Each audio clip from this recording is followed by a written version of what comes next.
नमो नमः छात्रों, मैं निधि श्रीवास्तव संस्कृत की इस कक्षा में एक बार फिर से आपका स्वागत करती हूँ।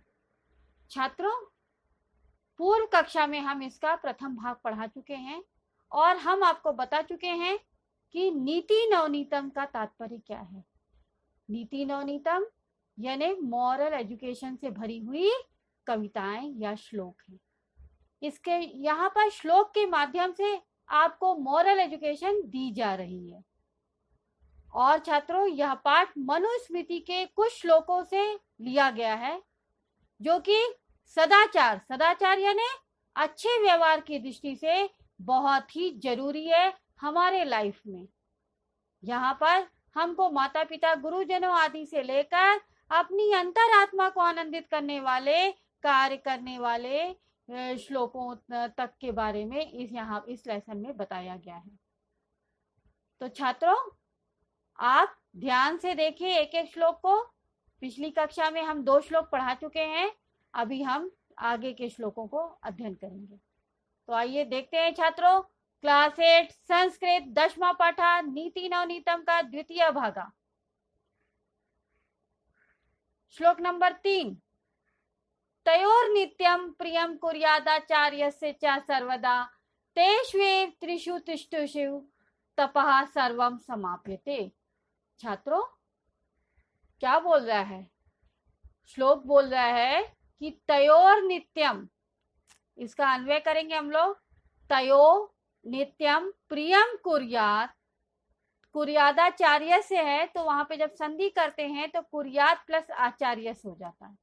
तो छात्रों देखिए, तयो नित्यम प्रियम कुर्यात सर्वदा आचार्य से च तेषु त्रिषु एव तुष्टेषु तपः सर्वम समाप्यते। ये इसका अन्वय था छात्रों। और अन्वय का मीन्स है कर्ता कर्म और क्रिया को एक ही लाइन में सुनिश्चित ढंग से उनकी विभक्तियों को देखते हुए रखना। ठीक है छात्रों। नाउ अभी इसका संधि विच्छेद देख लेते हैं। इस श्लोक के प्रथम पंक्ति का प्रथम वर्ड देखिए, तयोर नित्यम।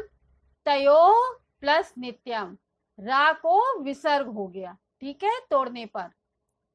उसी तरह से दूसरा देखिए, कुर्यादाचार्य से, कुर्यात प्लस आचार्य से, ता में आ मिलकर दा बनाते हैं तो ये क्या हो गया? कुर्यादाचार्य से।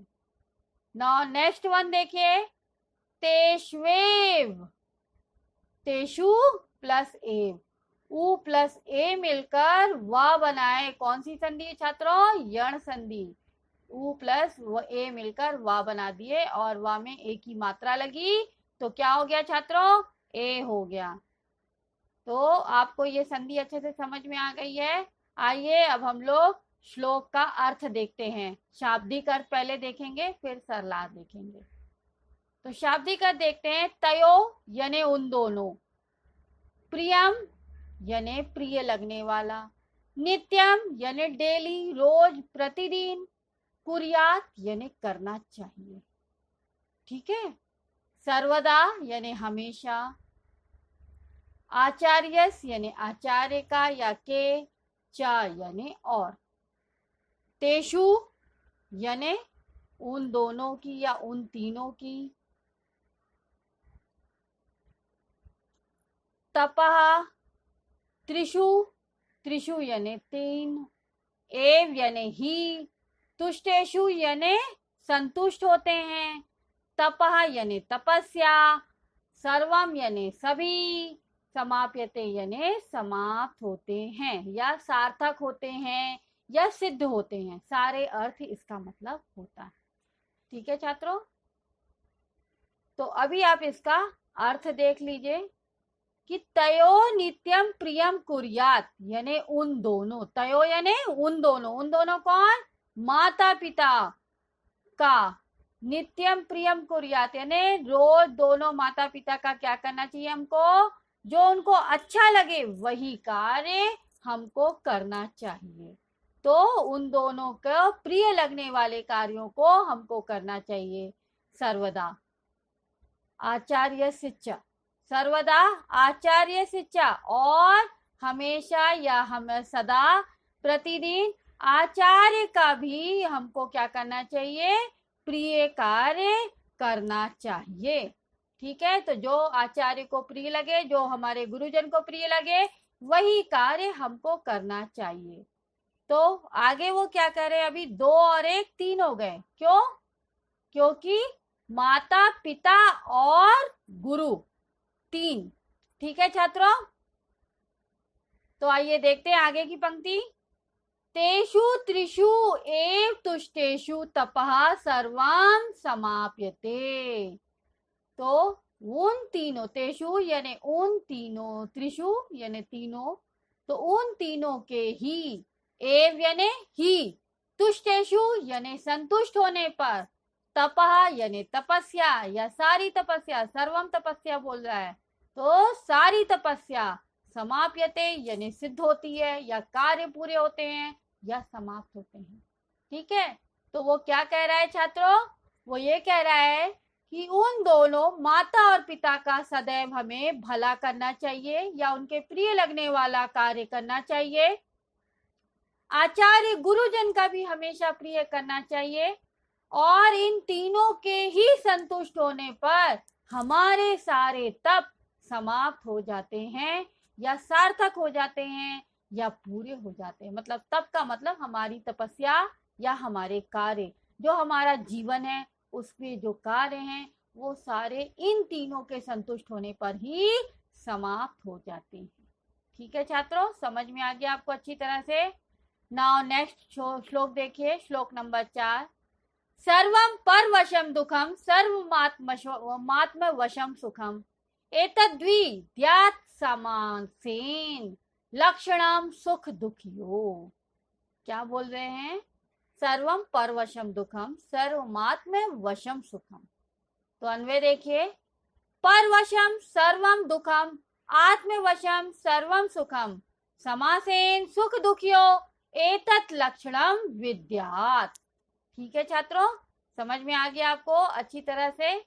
अभी इसमें देखिए क्या संधि आई है, एतत् द्वियात् यानी एतत् प्लस विद्यात्, यानी ता प्लस वा मिलकर या ई की मात्रा मिलकर क्या बना दिए, द्वि, यानी ई की मात्रा दा और वा उसमें चला गया।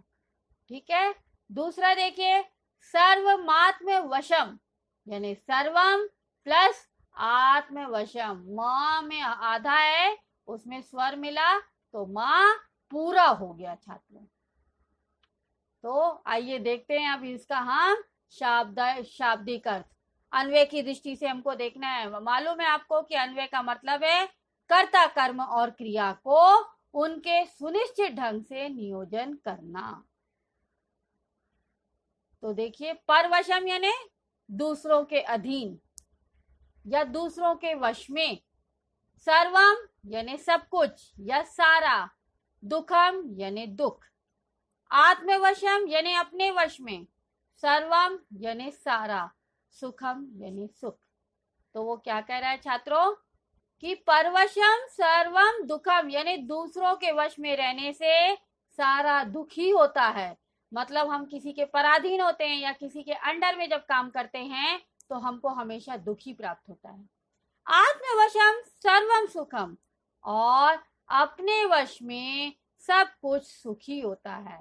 यानी जब हम अपने अंडर में काम करते हैं या अपने मन से काम करते हैं या अपने तरीके से काम करते हैं तो हमको हमेशा सुख की प्राप्ति होती है। अर्थात वो क्या कहना चाह रहे हैं छात्रों, वो कहना चाह रहे हैं कि दूसरों के अधीन रह के कार्य करने से दुख मिलता है और अपने वश में सब कुछ सुखी सुख मिलता है।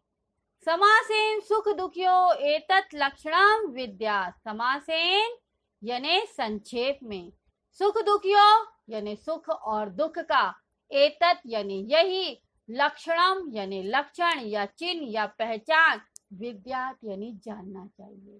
तो क्या कह रहे हैं वो कि समासेन यानी संक्षेप में यानी शॉर्टकट में, सुख दुखियो यानी सुख दुख दोनों का यह ही लक्षण आपको जानना चाहिए। मतलब शॉर्टकट में आप ये जान लीजिए कि दूसरों के अंडर में काम करोगे तो दुख मिलेगा और अपने तरीके से करोगे तो आपको सुख मिलेगा। यही संक्षेप में सुख दुख का लक्षण होता है। ठीक है छात्रों, समझ में आया आपको? नाउ आप इसका अर्थ देख लीजिए। दूसरों के वश में सब कुछ दुख में है और अपने वश में सब कुछ सुख होता है। संक्षेप में इसे ही सुख दुख का लक्षण समझना चाहिए। आपको दोनों श्लोक छात्रों अच्छी तरह से समझ में आ गए होंगे। तो पूर्व कक्षा की भांति ही इस कक्षा में भी हम दोनों श्लोकों पर आधारित आपसे प्रश्न पूछ रहे हैं। ये प्रश्न आपके सामने वही 3 प्रकार से हैं: एक पदेनुत्तरत्, पूर्ण वाक्यनुत्तरत् और निर्देशानुसारम। इसी 3 प्रकार से क्वेश्चन आपसे हमेशा परीक्षा में भी पूछे जाएंगे या एग्जाम में भी पूछे जाएंगे। तो आइए देखते हैं छात्रों, एक पदेनुत्तरत्। कयो नित्यम प्रियम कुर्यात्, यानी किन दोनों के लिए हमेशा प्रिय करना चाहिए? तो किसके लिए करना चाहिए छात्रों? माता और पिता। सर्वम दुखम किम, सब कुछ दुख क्या है? सारा दुख क्या है? परवशम, यानी दूसरों के अधीन में रहना ही सारा दुख है। नाउ नेक्स्ट सेकंड क्वेश्चन देखिए छात्रों, पूर्ण वाक्यनुत्तरत्। उसका पहला क्वेश्चन देखिए, सुख दुखियो लक्षणम किम, यानी सुख और दुख का लक्षण क्या है? तो आंसर देखिए छात्रों, सर्वम परवशम दुखम, सर्वमात्मे वशम सुखम, इदम सुख दुखियो लक्षणम अस्ति, यानी दूसरों के वश में सारा दुखी है और अपने वश में सारा सुखी है। यही सुख दुख का लक्षण होता है। ठीक है छात्रों। नाउ नेक्स्ट थर्ड क्वेश्चन, निर्देशानुसारम उत्तरत्। देखिए छात्रों, तयोर नित्यम प्रियम कुर्यात्, अत्रे अव्यय पदम किम। तयोर नित्यम प्रियम कुर्यात्, ये वाक्य है। यहाँ पर आपको अव्यय पद बताना है। अव्यय यानी इंडेफिनेबल्स, इंडेफिनेबल्स यानी जो कभी भी बदलते नहीं है। कब? लिंग, वचन और लकार की दृष्टि से जो कभी भी नहीं बदलते हैं, वो वर्ड हमेशा एक जैसे ही रहते हैं, उसे हम कहते हैं अव्यय। तो यहाँ पर नित्यम, नित्यम यानी डेली, ये चाहे जेंडर हो, चाहे नंबर हो और चाहे केस हो, ये कभी भी नित्य नित्य ही रहता है, कभी चेंज नहीं होता। नित्य का नित्य नहीं होता और नित्य का नित्य नहीं होता।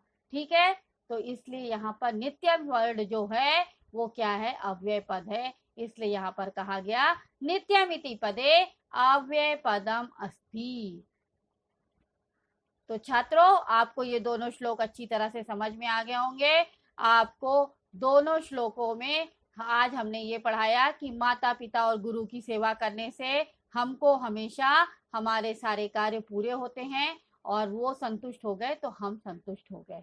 और दूसरा श्लोक में हमने ये बताया कि हमेशा अपने अधीन काम करना चाहिए, अपने मुताबिक काम करना चाहिए, क्योंकि दूसरों के वश में काम करोगे तो ऑलवेज दुख ही मिलेगा।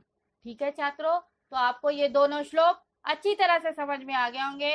अगर आपको इसमें कोई डाउट है तो आप आश विद्यालय के ऐप को लाइक करके क्वेरी में जाकर अपना डाउट पूछ सकते हैं। हम आपका जवाब जल्द से जल्द देंगे। तब तक के लिए धन्यवाद। नमो नमः छात्रों।